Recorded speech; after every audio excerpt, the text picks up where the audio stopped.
Welcome to Baba Farid public school. ICSE से मान्यता प्राप्त गोवा केरल के अनुभवी स्टाफ के साथ फुली एसी व हॉस्टल की सुविधा के साथ प्रदूषण रहित शांतमय वातावरण, प्रत्येक कमरे के साथ अटैच्ड वॉशरूम, संतुलित शाकाहारी भोजन और हॉस्टल में ही अध्यापक द्वारा एक्स्ट्रा क्लास भी उपलब्ध है। अपने सपनों को साकार करने के लिए आज ही दाखिला लें।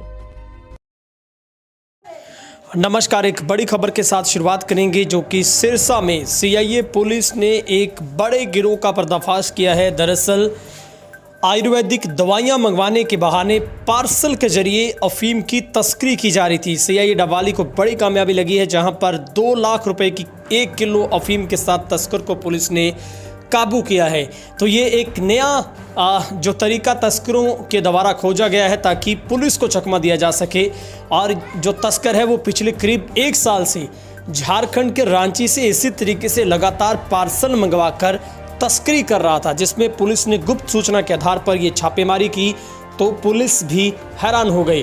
दरअसल डबवाली की सीआईए पुलिस ने एक बड़ी कार्रवाई करते हुए पार्सल के जरिए अफीम तस्करी के एक बड़ा नेटवर्क का भंडाफोड़ कर मंडी कालावाली के डाक खाना के बाहर एक अफीम तस्कर को करीब 2 लाख रुपए की 1 किलो अफीम के साथ काबू किया है। इस संबंध में तेज रहने के साथ बातचीत में पुलिस प्रभारी सहायक उप निरीक्षक प्रेम कुमार व जो सूचना अधिकारी है सुरजीत साहर ने बताया है कि इस पकड़े गए व्यक्ति की जो पहचान इंद्रजीत पुत्र जगसीर सिंह निवासी सिंहपुरा हाल चोपड़ा वाली गली वाटरवर्क्स रोड मंडी कालावाली के तौर पर हुई है। बताया गया है कि सीआईए डबवाली की एक पुलिस टीम सहायक उप निरीक्षक के नेतृत्व में गश्त के दौरान मंडी कालावाली क्षेत्र में मौजूद थी।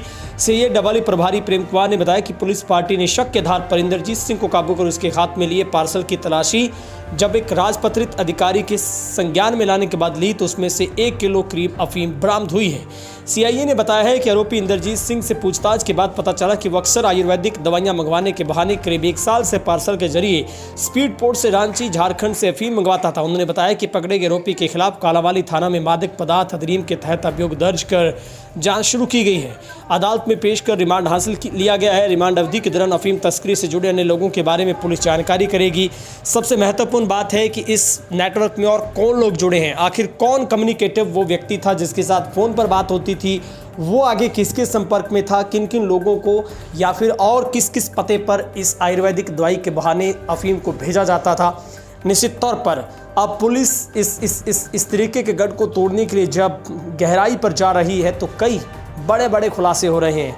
दरअसल सबसे बड़ा सवाल है आखिर तस्करी का ये नया खेल कैसे शुरू हुआ, क्योंकि इसमें सबसे बड़ा तो उस वक्त पुलिस को ये संदेह हुआ क्योंकि डाकघर में अक्सर स्पीड पोस्ट आने से पहले ही आरोपी वहां पर कई चक्कर लगाता था, क्योंकि इस संदेह में तो डाकघर वाले भी आगे थे कि आखिर एक ऐसा व्यक्ति कौन है जिसको इतनी फिक्र रहती है कि उसका डाक पार्सल आया या फिर नहीं आया।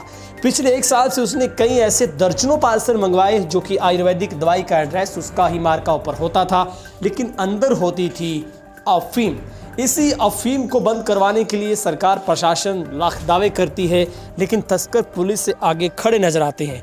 जहां पर ये एक नया खेल तस्करों ने शुरू किया, लेकिन उससे आगे पुलिस खड़ी थी और इसका भंडाफोड़ होना लाजमी था। लेकिन इस नेटवर्क से जुड़े लोगों को क्या पुलिस खंगाल पाएगी? इसके लिए पुलिस झारखंड रांची में भी लगातार छापेमारी करेगी, उस गिरोह को पकड़ेगी, क्योंकि ना सिर्फ गिरोह हरियाणा बल्कि कई ऐसे डाकघरों में भी सप्लाई आयुर्वेदिक दवाई के नाम पर होती होगी। अब संदेह पुलिस को है कि क्या पार्सल आना भी जायज़, क्या लोगों को मंगवाना ठीक होता है या फिर तस्कर अपना खेल चलाते हैं? ये सबसे बड़ा सवाल जो पुलिस हर एंगल से इसको ट्रेस आउट करेगी।